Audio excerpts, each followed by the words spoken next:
The Elden Ring closed network test recently ended, and we got plenty to play and see. This includes an Erdtree full of content outside the intended playable area.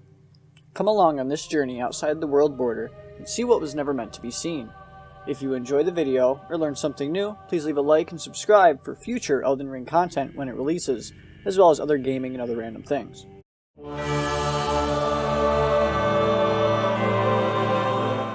This is Elden Ring Out of Bounds, a collaborative effort of a few Discord members to find everything we could in excitement for the full release.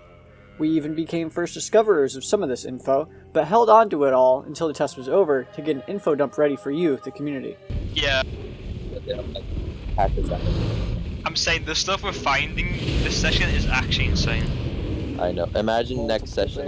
Imagine when we find. Yeah. The crazy part. People have posted about most of this stuff on Reddit already at this point, but we were pioneers in the out of bounds of the network test. Some minor things are left out, like itemless items, that is an item pickup that gave nothing. This will be explained more later on, as they are seen around out of bounds quite a bit. Also, there are times I say we were the first to discover things, and this was only checked by Reddit and Discord, and doesn't particularly match true first discovery, as, like us, it might have not been posted. As this is a network test build, the final game may be different. First thing to notice, the torches in the beginning area are floating. I feel like I'm the only person to notice this small detail. From soft please fix, alright, serious time. Starting off, the method of getting out of bounds. There's a rock over here that you can get stuck on, and if you have the right positioning, and rotation, you'll start jittering, and end up clipping through the barrier. We had to be careful on this side of the barrier. Any low quality ground isn't tangible, so stay on the rocks or where you can see actual grass. We'll continue going right. Jump or fall down to the rocks and continue forth. From here you can see a bridge that leads to an area called Weeping Peninsula. Going by any posts around, we were the first to find this. Going forward, we invited the person that originally found the rock clip to get out of bounds, and he joined our group effort. Staying on rocks in the tiled path, we can continue forward through this path and see a convoy carriage that doesn't do anything. There isn't much out here, but we can parkour around on our horse and make it to this unloaded low-quality field. Inside, we saw a small grid of white things, and we can't really tell what they are. From certain angles, they kind of look like skulls. There is also a door, and what looks like a coffin or statue beside it. Here's the closest we could get to them. Also, there are some cave entrances and doors that you can see in the distance that despawn in this area. One of them shown here to the left of the bridge with the gravestones.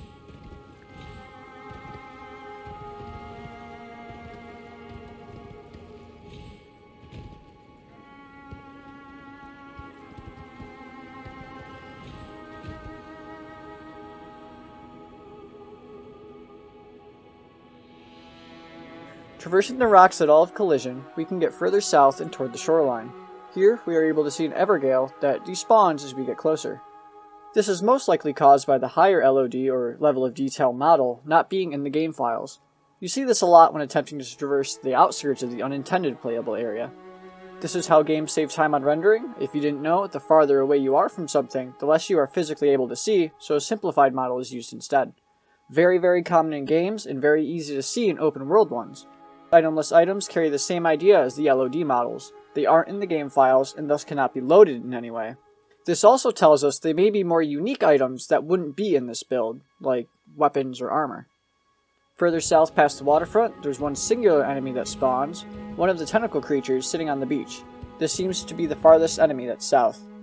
Heading back before the Weeping Peninsula Bridge and turning right instead led us to an enemy and a spirit spring.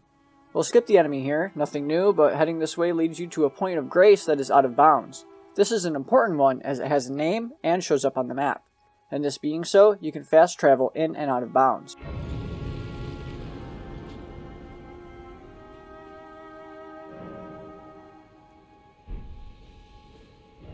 It is called Lake Agheel South.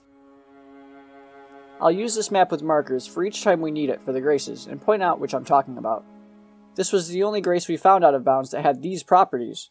Again, going by posts, I was the first discoverer of this grace and the next 2 to 3 others, which will be covered in their areas later. All of which could be rested at and respawned at, but the later ones could not be found on the map and thus cannot be fast traveled to. Heading south from the grace led to an Evergaol, an arena with a boss fight. Unfortunately, the boss spawns on top of intangible ground and instantly falls out of the out-of-bounds area. The bosses in these appear when you step outside of the main circle bowl. Running right off the edge as he spawned allowed us to get a good look at him. This is Crucible Knight Floh, one of the bosses shown in the gameplay reveal trailer, shown here in this Evergaol, and shown here in the main world. He doesn't just fall to his death. You have to follow him down, and after getting lucky with timing, we got the kill, giving us the Glintstone Arc spell, which is already one that was available in the network test. See, right? We literally never have to do the glitch ever again now that we've got that grace point. Oh yeah. It was just actually crazy. I got it.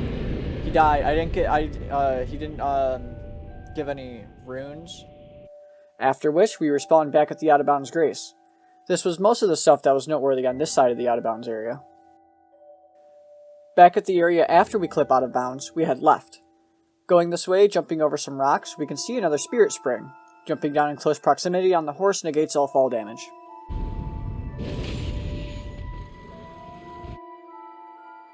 Down here, we continue left. We see some enemies we saw in the test, and some that weren't. These skeletons with scythes were new to us, and they were a trap for an itemless item. The scythe skeletons shot out floating skulls that explode, akin to Martyr Logarius from Bloodborne. Continuing left, we see a couple bears, which were also new to us, unless there was one in Bounds we didn't find. There was also a giant mama bear that seemed like a mini-boss, gender unknown, just a bigger bear, and I believe I was the first to find this. The mama bear has tree destruction, so you can use it to temporarily clear out the trees. It's a hard fight, pretty much requiring your horse in a hit and retreat strategy. The Ash of War Glintstone Sword worked for me, acquired from a scarab, and is basically homing soul mass.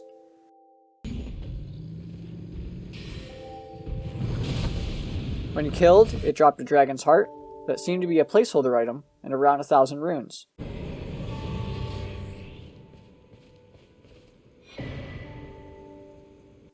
There's what looks to be a red-tinged excrement harvesting location that gives nothing, as well as another itemless item.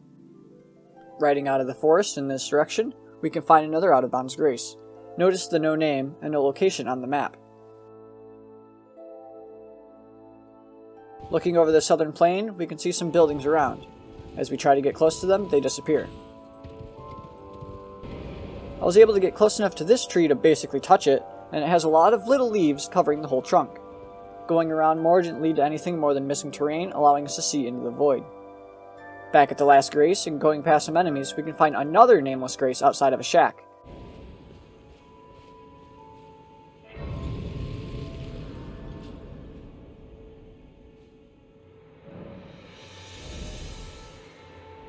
Inside we see a painting we can examine, definitely giving Ariama/Ariandel vibes.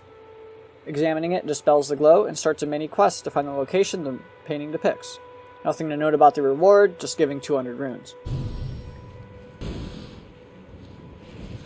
Around the rest of this area, we found more bears, a merchant that sold nothing, and dropped an itemless item when killed.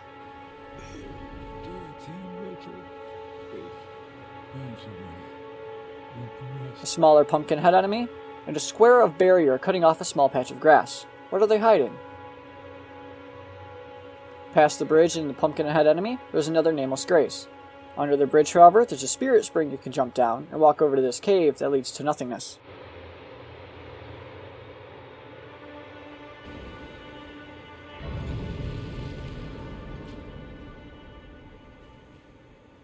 Back past the Grace, we are in the Stormhill area. This is a quite vast area of content you weren't allowed to access. Another Grace in a house with a ghostly NPC nearby next to a door that when you open, the animation of opening it brings you over the nothingness pit past the door, leading to an unavoidable death.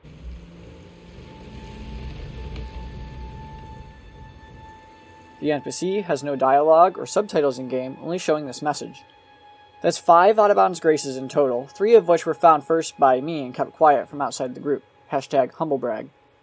Referencing back to the first Grace, Out of Bounds Grace. Out of Bounds Grace. Wait, where? The fact that this one is fully functional, it implies that he thought the barrier was good enough, or that it used to be in a different spot before the build we got. Here's a quick run through of notable things we found here. Fire slugs with smoldering butterflies found only here. Golem bodies, of which we can see one in the trailer and can fight one inbounds of the test. Baby tentacle creatures, not sure if they were anywhere in the test area. An encampment with enemies. A coffin grid containing plenty of pauper runes and exploding sentient rock enemies. A tentacle enemy that was sleeping on a rock, which was unusual as all the other ones were seen in or near water. a path leading to an arena-looking building that was low-polyed and had no entrance. We also find a bird's-eye telescope for a nice view of the surrounding area. One specific Reddit user, JewMeat05, was able to get farther than anyone else, and for one very specific reason he gave. After someone asked how he did it, he replied, quote, "If I'm totally honest, I have no idea. I somehow managed to get that whole area into the same state as the rest of Out of Bounds stuff, aka only the rocks and some props are actually there. So I actually just went right past the first fog wall without realizing. I fell through the map at one point up there, and when I came back everything was loaded, but I was past the fog wall. Wish I had gotten further before the fog wall came back. Maybe I could have gotten past the second fog wall too." So they were able to somehow get extra parts of the map to unload, and they were able to progress further out of bounds, as the walls themselves seemed to unload.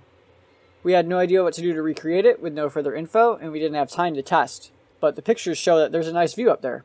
Back at the beginning of the test, there's a blue barrier. Turns out that there's a chance to spawn as an invader inside the blocked off area. It's pretty huge, but doesn't lead to much. There are explosive barrels you can cut down, and a poison pool. A few environment bodies that seem like they would hold an item, but other than that, it's mainly walking. There is an elevator and a flamethrower deeper in though. We were able to fully explore this area up until we hit the fog gate for the boss. Since we are an invader, the wall is up and we can't see through it. Doesn't seem to be a way to be in there without being an invader, so I guess this is the closest we are going to get.